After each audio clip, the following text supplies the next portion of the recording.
জায়গায় জায়গায় থাকো, এটা জায়গায় জায়গায় না, সবাই আসলে কেন, সবাই আসলে কেন?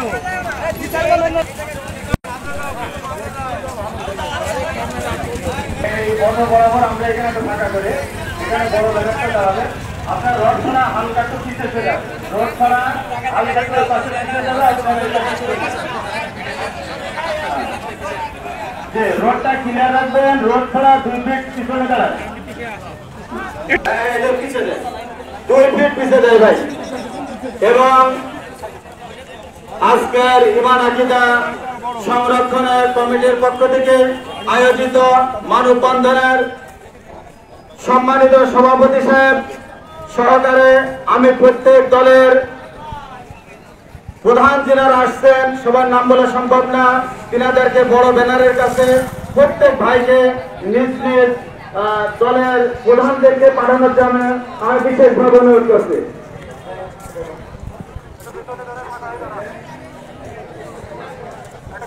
আমি বিএনপির পক্ষ থেকে যিনাদেরকে সামনে দিবেন ব্যানারের কাছে আসার জন্য বিশেষভাবে অনুরোধ করছি।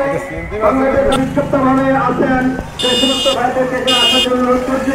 আমাদের নেতৃবর্গগুলা সবাই আমাদের বড় ব্যানারের কাছে থাকবেন, বিশেষ করে কুষ্টিয়া জেলার সম্মানিত বিএনপির পক্ষ থেকে যিনাদেরকে আপনারা সামনে দিবেন ব্যানারের পাশে আসার জন্য সবিনয় অনুরোধ করছি।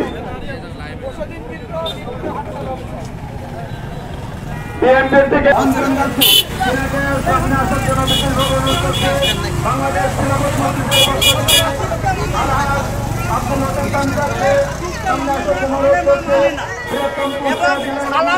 বিকৃত করে সে যা করে সেটা হচ্ছে ইসলামের কোনো কোরআন হাদিসে নাই, বা সেটাকে আমরা সমর্থন করি না, সে সমর্থন করে।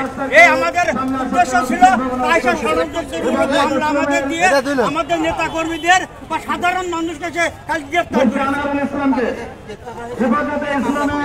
মামলা করেছে আমিরুল খ্রিস্টান। আর গ্রেপ্তার হয়েছে মাস্টার আব্দুল আলম, তারপর হচ্ছে কামরুল মাস্টার, আরাত দোকানদার এবং হচ্ছে হলো বাবুল মাস্টার। এই 5 জনকে অ্যারেস্ট করেছে। অ্যারেস্ট করেছে যে আমার ঘর বাড়ি কিনা পড়া আছে, জানে না ঘর বাড়ি পড়া আছে। 5 তারিখে উচ্চারণ নাম আলো হাজার হাজার, কিন্তু এদের নামে সে কেস করেছে আমিরুল খ্রিস্টান। আমরা চাচ্ছি যে আমাদের যেসব নেতা কর্মীদের ধরা হয়েছে সেগুলো অতি শীঘ্র মুক্তি দিতে হবে আজকের দিনের ভিতরে। নিরীহ মানুষকে যারা হয়রানি করছে আর যেগুলো কেস আছে আমরা 100 লোকের নামে, এগুলো প্রত্যাহার না করা পর্যন্ত আমরা মানববন্ধন কোনো সময় বন্ধ করবো না। সব মিথ্যা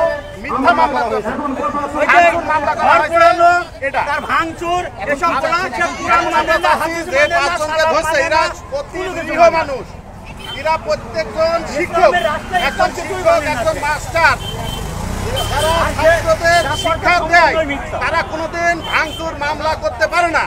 এই মিথ্যা মামলা থেকে আমরা তাদের প্রত্যাহার চাচ্ছি। আরো অজ্ঞাত অনেক জনের নামে মামলা করছে। এই খ্রিস্টান ইসলামী বিরোধী কাজ করে, হযরত মুহাম্মদ সাল্লাল্লাহু আলাইহি সাল্লামকে মানে না। তারা বলে এই স্কুলে বিশেষ করে যারা আছে ছেলেবেলে পড়ায় এদেরকে শিক্ষা দেয় 2 রাকাত নামাজ, অথচ তাদের বাপ মা পড়ায় 5 রাকাত নামাজ। এইসব আমরা বলি, এর কারণে আমাদের নিরীহ মানুষ স্কুলের শিক্ষকদেরকে লাঞ্ছিত করার জন্য এই মিথ্যা মামলা দিই, হয়রানিমূলক মামলা দিই। গতকালকে আমাদের এই 5 জনকে গ্রেপ্তার করছে। আর অনেকে এখন আছে, অজ্ঞাত নাম আছে। আমরা এদের থেকে মিথ্যা মামলা মামলা দেখারে এই যে ও হচ্ছে চাই যে আমি খ্রিস্টান, আমি আরো খ্রিস্টান বানাবো। আচ্ছা, খ্রিস্টান যে হয় হোক, আমাদের সমস্যা নাই, কিন্তু আমাদের বিশ্বনবী হযরত মুহাম্মদ সাল্লাল্লাহু আলাইহি সাল্লামকে অপমানে করে কথা বলে, আমরা এটা তীব্র প্রতিবাদ জানাই।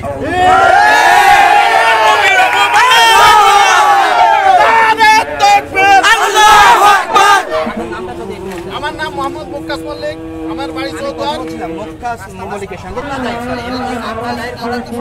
পরবর্তী সময়ে কিন্তু গতকাল রাতে এই মামলায় 5 জনকে আটক করা হয় এবং এই আটকের ঘটনায় যারা আটক হয়েছে